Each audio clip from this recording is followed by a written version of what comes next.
사랑합니다. 와, 정말 많이 춥습니다. 그죠?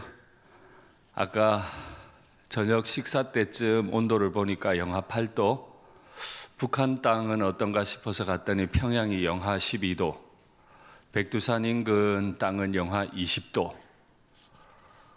그래 제 마음에 그래 우리가 추워도 북한 생각하면 추운 게 아니구나.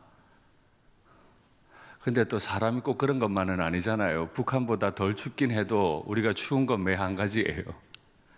춥지만 또 은혜의 자리를 사모하고 나오신 여러분들, 우리 주님께서 더 귀하게 여기시고 여기까지 나온 사모하는 마음도 알아주시고 또 채워주시리라고 분명히 믿습니다.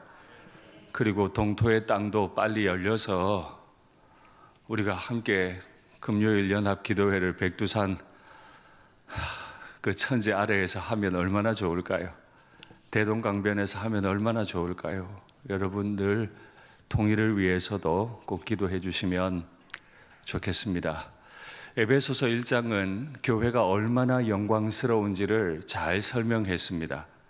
그런데 1장을 마치고 2장으로 들어가자마자 교회를 구성하고 있는, 또 우리 각자가 교회인데 우리 각자가 얼마나 죄악될 수 있는지를 또 상세하게 설명해 두었습니다.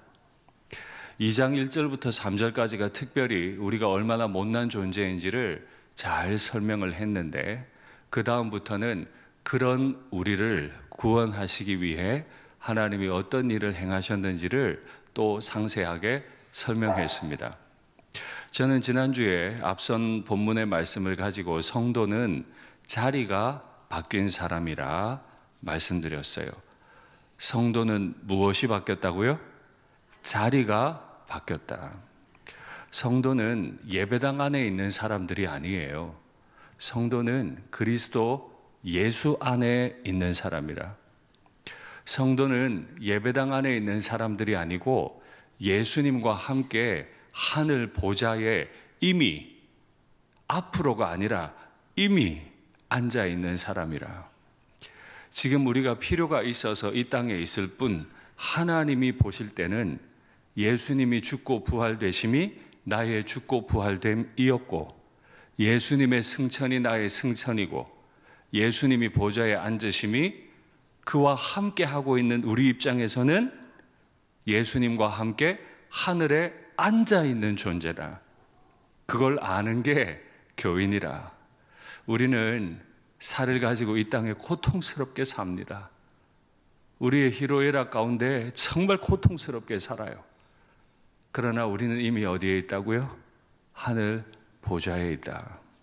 그걸 믿고 살아가는 사람이고, 하나님은 반드시 우리를 하늘 보좌에 있는 것처럼 대하고 계심을 믿습니다. 앞으로도 반드시 우리를 그렇게 대해 주실 것을 믿습니다. 그리고 오늘은 말씀의 제목이 목적이 바뀐 사람입니다.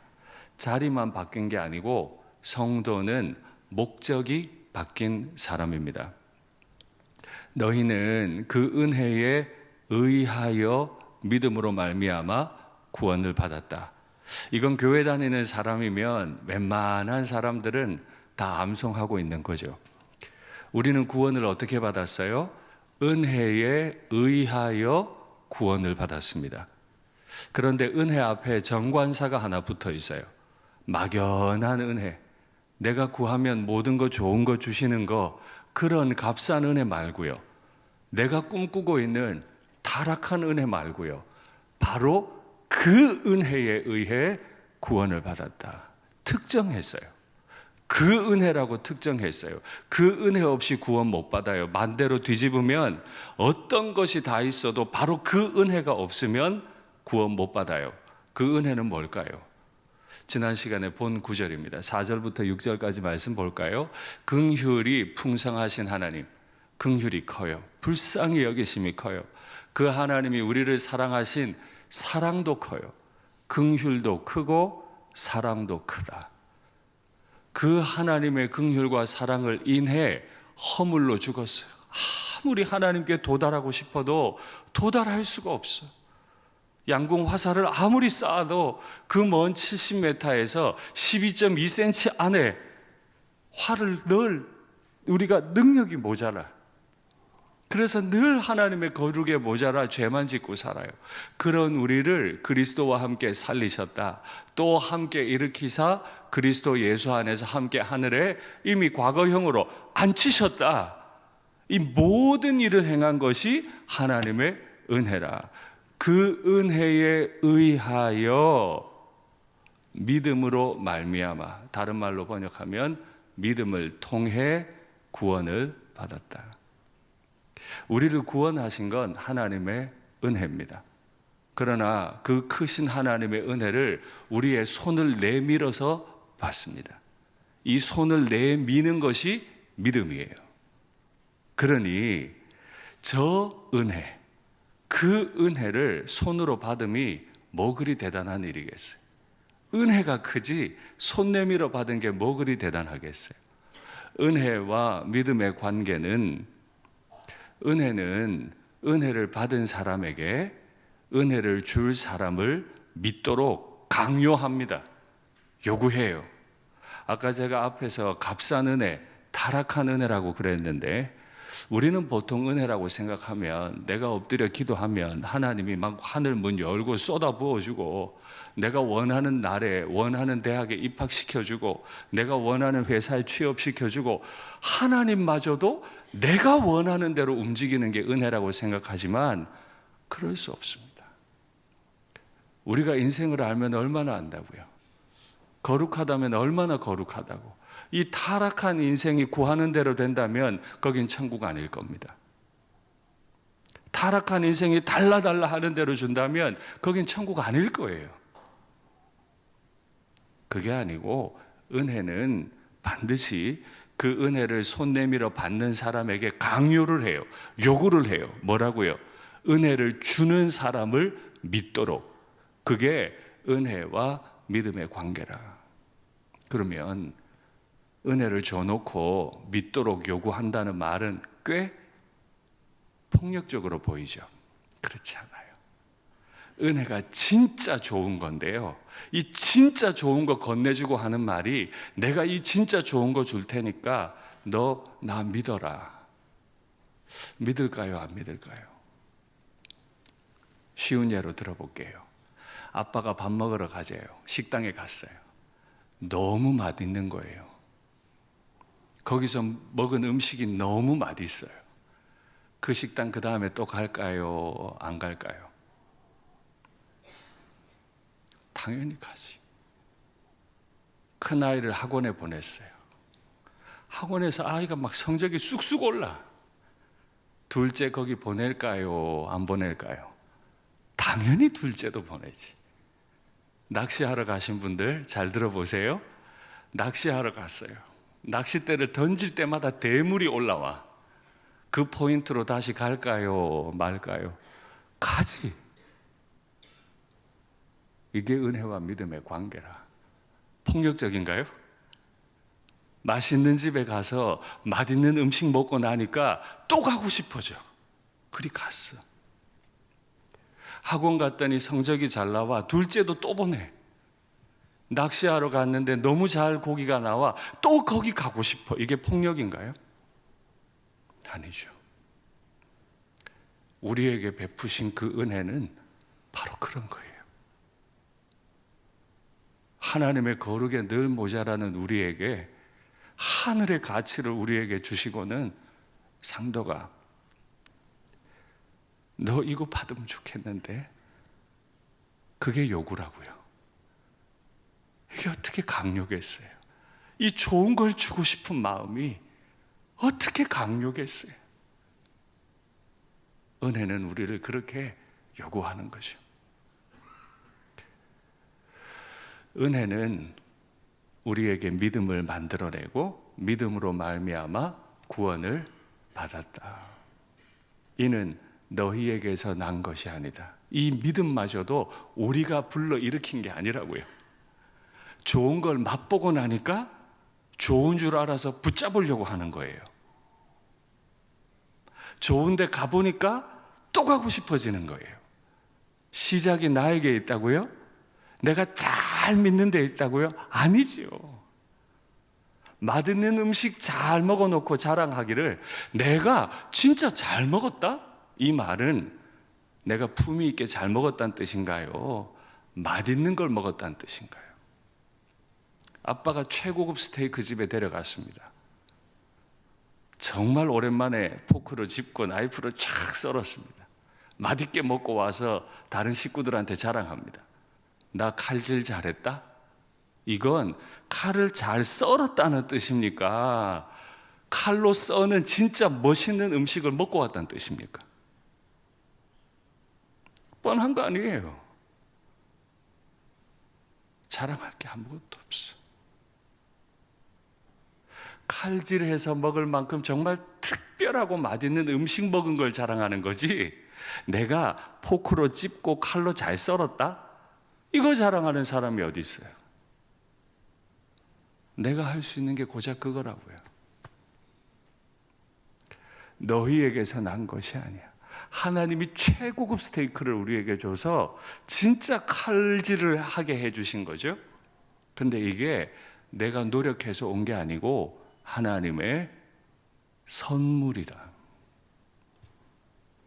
선물 내가 손 내밀어 공손히 잘 받았어. 이거 자랑하지 않죠? 어떤 선물 받았는가를 자랑하잖아요. 그렇죠? 지금 제가 똑같은 비유를 계속하고 있습니다. 아는 사람은 더 알아요. 이 음식이 맛있다는 걸 아는 사람 더 알고요. 어느 학원에 잘 가르친다는 거 가본 사람은 알고요. 어느 낚시 포인트에서 물고기 많이 올라오는지 알고요. 스테이크를 잘라서 먹어본 사람은 알아요. 근데 이 모든 게 내가 잘한 게 아니고 하나님이 나한테 선물로 주셨다. 하나님이 구원이라는 걸 어떻게 선물로 주시는지 요한복음에 예가 나와 있는데 확인하시죠.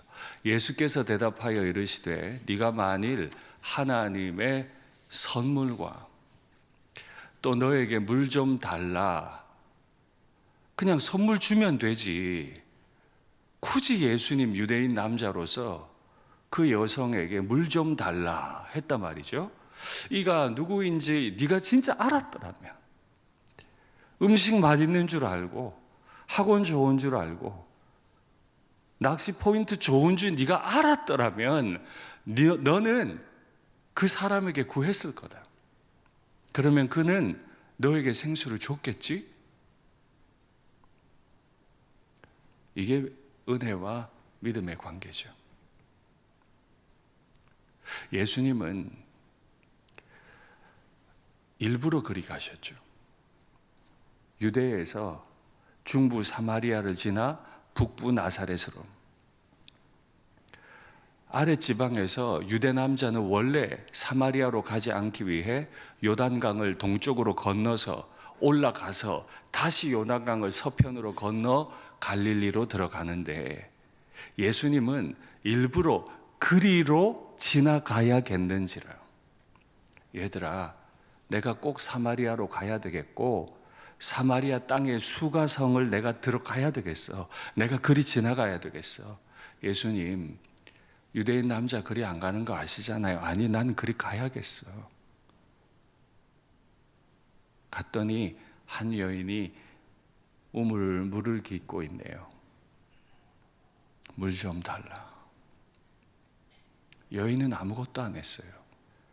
그냥 물만 깃고 있어요. 예수님이 찾아와 주셨어요. 물 좀 줘. 유대인 남자로서 어떻게 내게 물을 달라고 하십니까? 네가 만일 하나님의 선물이 무엇인지 알았더라면, 내가 왜 지금 유대에서 이 사마리아 땅 수가성으로 굳이 와서 너에게 물 달라고 하는지 네가 알았더라면, 물 달라고 하는 내가 누구인지 네가 알았더라면 넌 나한테 아마 달라고 했겠지? 그게 뭔가요? 말씀 보시죠. 내가 주는 물을 마시는 자는 영원히 목마르지 아니하리니. 남편 5이 있는데 지금 그 남편 다 갖고 또 다른 남자 하나 더 있는 늘 선물에 목마른 그 여자, 이제 목마르지 않는 그 샘물을 줄 건데 내가 주는 물은 그 속에서 영생하도록 솟아나는 샘물이 될 거다. 이르시되 가서 네 남편 불러와라. 여자가 대답하기를 예, 나는 남편이 없습니다. 예수께서 이르시되 네가 남편이 없다 하는 말이 옳다. 한 여인으로서 같이 살던 남편이 5이 있었어요. 근데 지금도 한 남자랑 살고 있는데 이 남자도 남편이 아니에요. 그저 여자의 몸을 탐하고 여자의 돈을 탐하고 있는 남자일 뿐이에요. 모든 걸 알고 계세요. 아시는 분이 일부러 유대인 남자들이 가는 길로 아니고 유대인 남자들이 가지 않는 길로 오셔서 말 걸어주시고 물 좀 달라 하셨다. 왜요? 이 구원을 선물처럼 주시고 싶어서. 다 경멸하는 여자에게도 예수님이 일부러 다가가 주셔서 말 걸어 주셔서 물 좀 달라 해 주셔서 구원의 도리를 가르쳐 주셔서 때로는 그게 많이 아파요. 물 달라고 했으면 물만 마시고 갈 일이지 예수님 물 마시고 싶어 온 거 아니잖아요. 선물 주고 싶었잖아요. 네 남편 데려와라. 남편 없습니다. 네 말이 맞다. 5이 있었고 지금도 남자 하나 있지만 네 남편 아니지. 너 참 고생이 많다. 이 여인이 거기서 하나님의 은혜를 압니다. 그리고 성 안으로 뛰어들어가서 와 보라. 내가 과거에 행했던 일을 다 알고 계신 이를 와서 봐라. 했더니 그 사마리아 성, 저주받았던 성에 큰 기쁨이 있더라. 자, 남편 5이 있었던 그 여인, 큰 기쁨의 구원을 누림에 있어서 뭐 한 일 있습니까? 그 수가성 수많은 사람들이 큰 기쁨을 누림에 있어서 무엇 한 일이 있습니까? 없지요. 그런데 어떻게 그 여인의 영혼에 기쁨이 넘치고 그 성 전체에 기쁨이 넘치게 됐죠? 그래서 선물이라고요. 그래서 선물이라고요. 선물도 달라 해서 주신 게 아니고 일부러 그리로 가셔서 건네주신 거죠. 우리에게도 선물이 왔어요. 아주 오래전에 율법이라는 이름으로 선물이 왔어요. 말씀 확인할까요? 믿음이 오기 전에 우리는 율법 아래에 매인 바 되고 계시될 믿음의 때까지 갇혔다. 율법 아래에 갇혔어요. 이같이 율법이 우리를 그리스도께로 인도하는 초등교사가 됐다. 율법 아래 갇혔는데 예수님이 딱 오시고 나니까 깨닫는 거 한 가지. 아, 율법을 통해 우리가 예수님을 바라보게 만들어줬구나. 우리로 하여금 믿음으로 말미암아 의롭다함을 얻게 하려 함이라. 아, 율법이 이래야 의로운 거야라고 가르쳤는데 이 모든 의로움을 이루신 분이 그리스도이심을 알게 했다. 바울 때까지 그리스도인들이 하나님의 구원을 깨닫기 위해서는 율법이 초등학교 선생님 역할을 해줘야 됐다. 그 율법을 통해 의가 무엇인지 알았고 이 의를 어떻게 완성하는 건지 알게 됐다. 근데 이제 바울 때에 지나서 우리 때는요. 이미 율법도 주셨고 성경도 다 완성해 주셔서 이 모든 성경을 가지고 하나님의 구원을 알게 됩니다.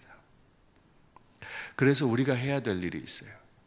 율법이 초등학교 선생님 되어서 사람들을 그리스도께로 인도한 것처럼 우리가 해야 할 일은 하나예요. 열심히 하나님께서 우리를 위해 행하신 일을 가르치는 거예요. 초등 선생님처럼 말씀을 가르치는 거예요. 그래서 저는 담임 목사로서 여러분에게 또 한 가지 기도의 제목을 드립니다. 지난 목요일 새벽에도 기도의 제목을, 저를 위한 기도의 제목을 부탁을 드렸는데요.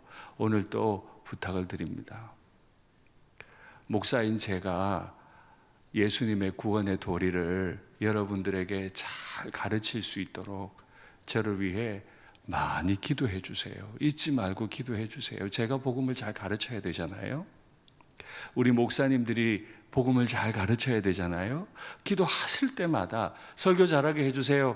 그런 거 말고 진짜 마음 담아서 우리 목사님 통해서 하나님 말씀 잘 배우게, 하나님 우리 목사님 깨닫게 해주세요. 알게 해주세요. 이런 기도를 좀 간절히 해주십시오. 그리고 저는 여러분들을 위한 기도의 제목이 하나 있어요. 다른 데 가실 건 뭐 있어요? 말씀 배울 수 있는 시간에 말씀 배우러 오셔야지. 그렇잖아요? 우리가 예수님을 알 방법이 그거밖에 없는데, 은혜는 은혜를 받는 사람에게 은혜를 주는 사람을 믿도록 요구하는 것이라면 우리가 해야 할 일은 한 가지. 어떻게 하든 말씀 듣는 자리에 자꾸 나와서 하나님의 구원이 어떻게 우리에게 오게 되는지, 하나님의 구원이 뭔지, 그날 그 수가성 야곱의 우물 옆에 있었던 그 여인이 예수님을 만나 이러쿵저러쿵 대화한 것처럼 우리도 말씀 받는 자리에서 계속 들어야 하지 않을까요? 사도 바울은 다시 이야기합니다. 이것은 너희에게서 난 것이 아니고, 다시 확인해 줘요. 내가 다시 말하는데 구원은 너희에게서 난 것이 아니다. 이는 누구든지 자랑하지 못하게 합니다. 행위에서 난 게 아니라는 거예요. 구원은 복음을 들은 이후에 선한 행위를 많이 해야, 헌금을 많이 해야, 봉사를 많이 해야 받는 것처럼 오해하는데 전혀 그렇지 않아요. 바울이 다시 강조해요. 행위에서 난 것이 아니니 이는 왜냐하면 누구든지 자랑하지 못하게 함이라. 그런데 교회 다니는 분들 중에 간혹 자신의 행위를 가지고 자랑하는 분들이 많으세요. 내가 이 교회 몇 년 있었는지 알아? 내가 헌금 얼마나 했는지 알아? 11조 많이 했더니 막 복을 쏟아부어 주셨다. 마땅한 의무가 11조인데 마땅한 거 해놓고 복 받은 이유로 자꾸 설명한단 말이죠.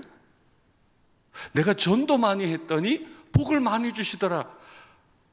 그럴 수도 있겠지만 전도 많이 한 선교사님들 순교의 제물이 된 건 어떻게 설명하겠어요? 전도 많이 한 사람이 여전히 가난하고 전도 많이 한 사람들이 어려움을 당한 그건 어떻게 설명하겠냐고요. 구원은 그렇게 내가 자랑할 수 있는 게 아니에요. 하나님이 우리에게 주신 건 너무너무 크고 귀해서 감히 나 따위가 내가 이거 좀 했어 라고 자랑할 만한 게 아니라고요. 그런데 사람들이 구원의 삶을 살면서 자기를 얼마나 자랑하는지 몰라. 단적으로 헌금 많이 하면 복 받는다. 예, 헌금 많이 해서 귀한 일 하면 하나님이 귀한 일을 더 잘 하도록 도우실 수 있겠죠. 그리고 이걸 성경 구절을 인용도 해요. 말라기 성경이죠. 말씀 한번 확인할까요? 사람이 어찌 하나님의 것 11조를 말하죠. 재물을 말합니다. 도둑질 하겠느냐? 할 수 없다는 거죠. 하나님께 드려야 할 거 어떻게 사람이 자기가 빼먹겠냐는 거예요. 그러나 너희는 나의 것을 도둑질하고도 말하기를 우리가 어떻게 주의 것 도둑질을 했습니까? 하는도다. 이는 곧 11조와 봉헌물이라. 주님 앞에 11조도 내고 봉헌물도 내야 되는데 이거 빼먹었다는 거죠. 너희 곧 온 나라가, 이스라엘 온 나라, 유다 온 나라가 나의 것을 도둑질하였으므로 너희가 저주를 받은 거 아니냐? 그러니까 만군의 여호와가 이른다. 너희의 온전한 11조를 창고에 들여 내 집에 양식이 있게 하고 그것으로 나를 시험해 내가 하늘 문을 열고 너희에게 복을 쌓을 곳이 없도록, 복을 쌓을 곳이 없도록 붙지 아니하나 보라. 이제 이 구절을 딱 예로 들어서 11조 해봐. 쌓을 곳이 없도록 복 받지. 그래요?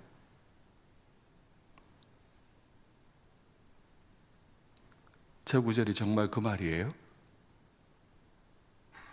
저 구절 바로 앞절에 무슨 말이 있는지 확인해 볼까요? 만군의 여호와가 이른다. 너희 조상들의 날로부터 너희가 내 규례를 떠났다. 날 떠났어. 날 떠나서 지키지 않았어. 그런즉 내게로 돌아와라. 그리하면 나도 너희에게로 돌아가리라 하였더니 너희가 이르기를 우리가 어떻게 하여야 돌아가는 것입니까? 라고 물었어요. 하나님의 관심은 11조에 있지 않아요. 다시 말합니다. 하나님의 관심은 11조에 있지 않아요. 하나님의 관심은 내가 하나님께로 돌아왔는가, 돌아오지 않았는가, 거기에 있어요.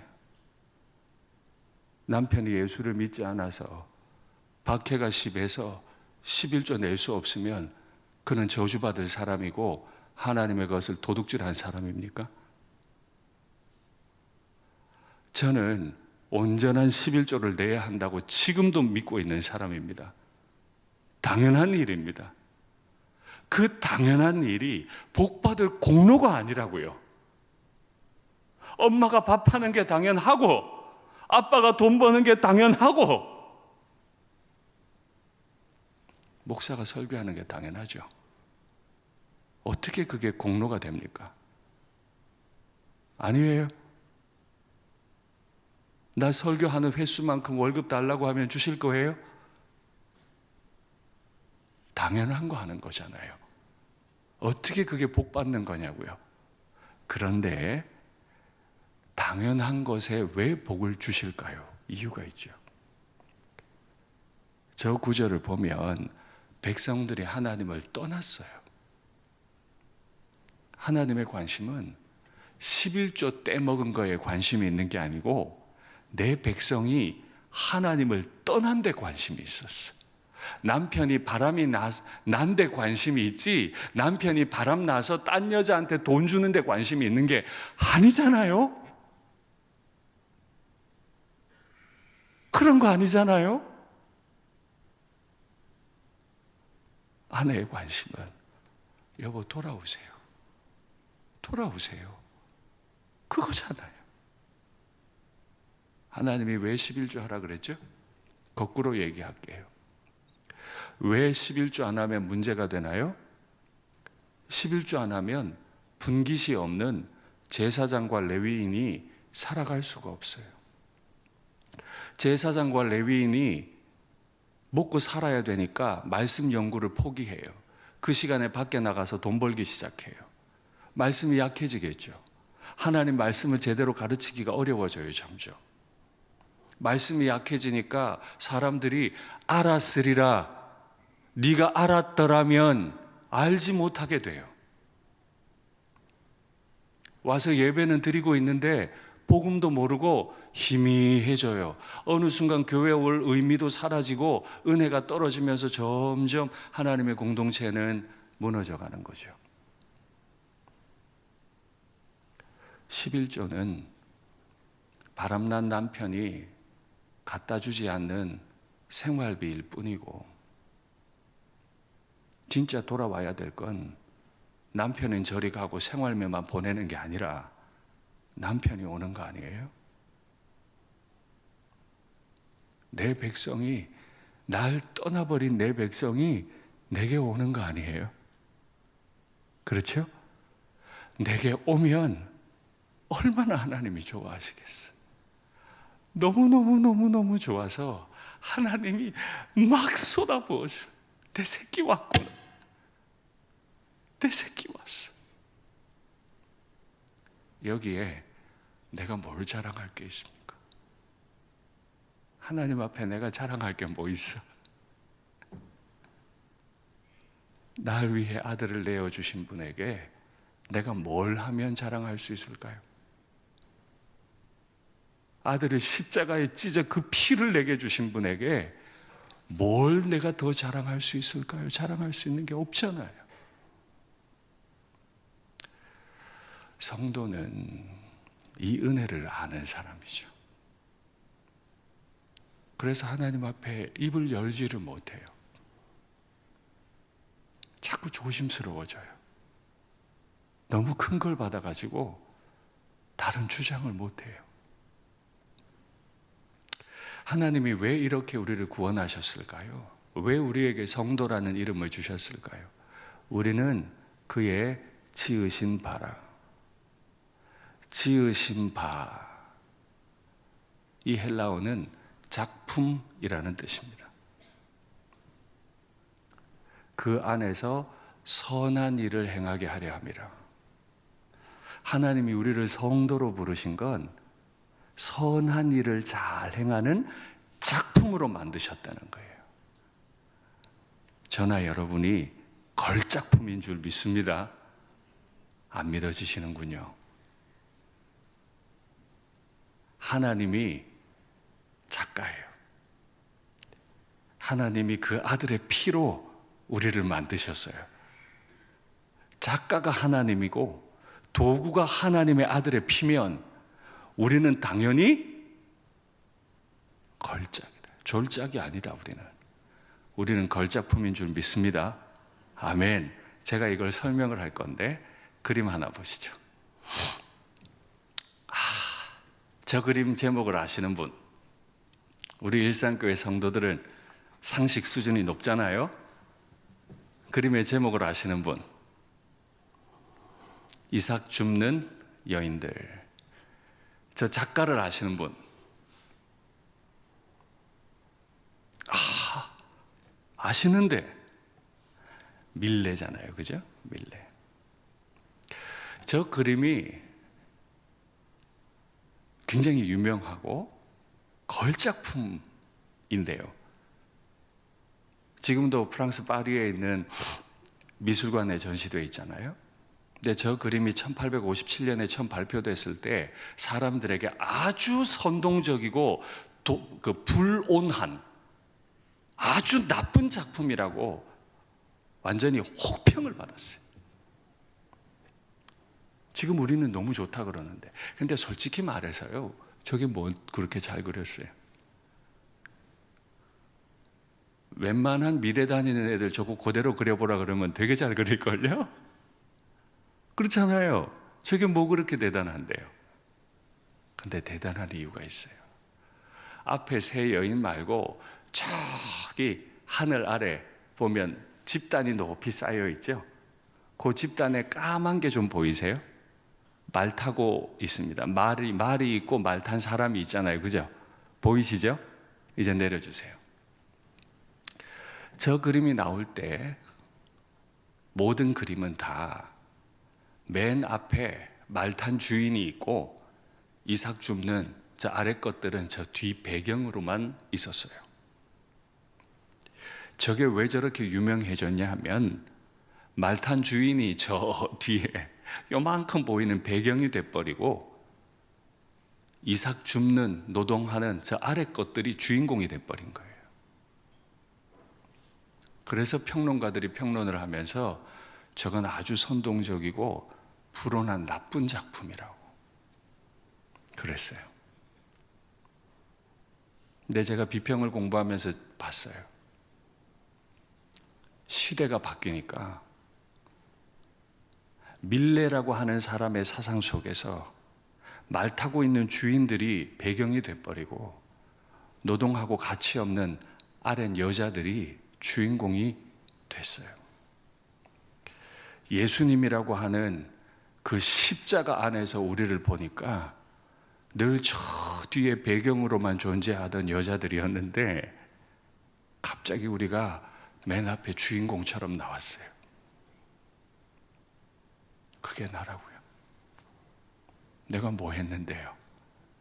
나는 작년에도 올해도 밀레가 나를 그려주기 전에도 밀레가 날 그려주고 있는 지금도 나는 그냥 이삭 줍는 여인일 뿐이에요.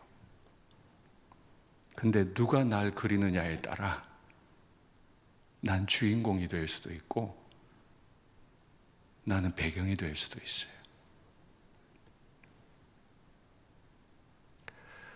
예수님이 십자가의 피로 날 그려주시는 순간 나는 주인공인 거예요.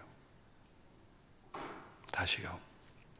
예수님이 하늘로 올라가서 나를 하늘에 앉히셨고, 오늘은요, 나를 마스터피스, 걸작품의 주인공으로 세워주셨다고요.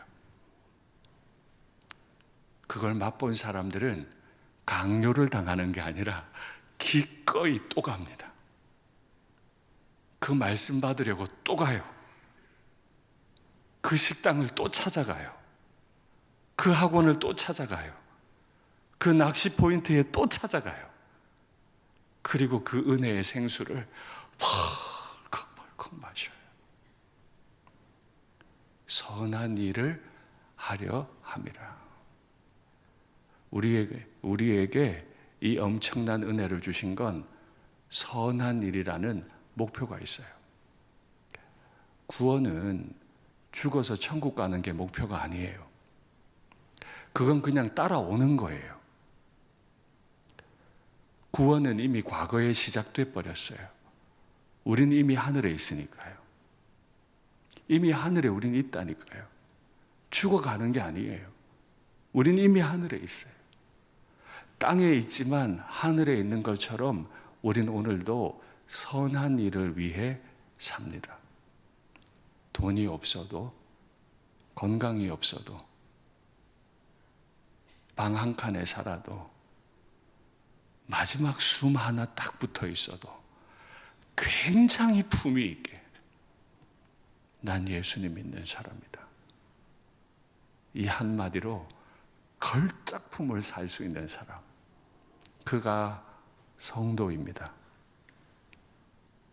하나님이 우리를 구원으로 부르실 때는 천국으로만 부르신 게 아니라 소명으로 함께 부르셨어요.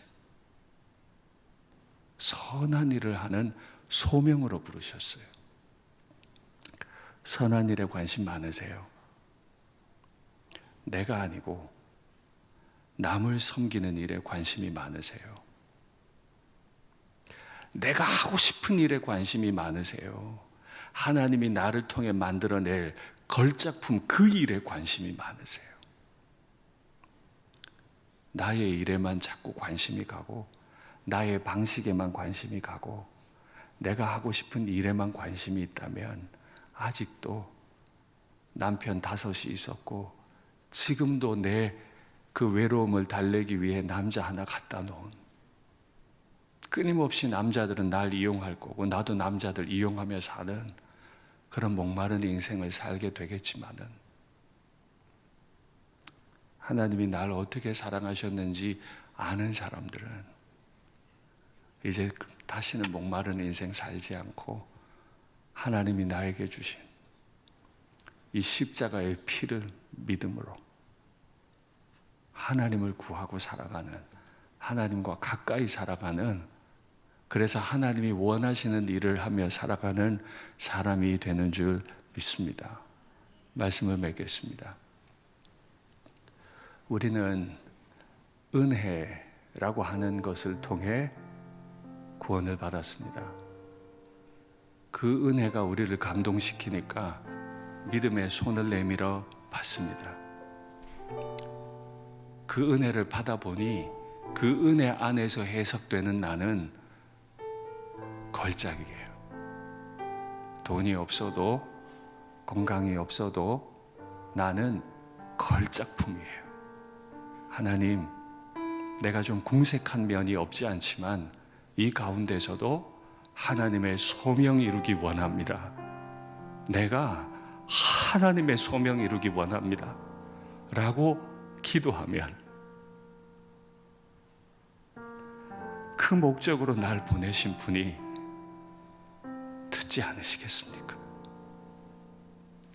가장 좋은 것으로, 가장 적합한 때에 우리를 만족하게 채워주실 것을 믿습니다.